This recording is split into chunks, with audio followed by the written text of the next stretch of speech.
All right, just another quick one.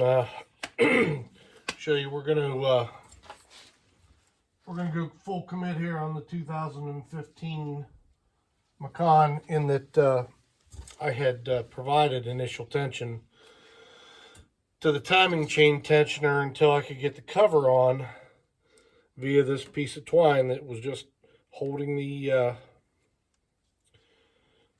shoe back, so I could slip the cover over it.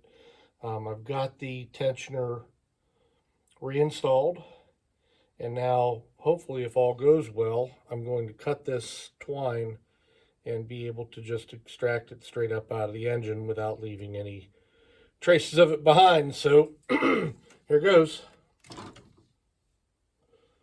And just like that, every once in a while you have a dumb idea that works, and if it works, it's not a dumb idea.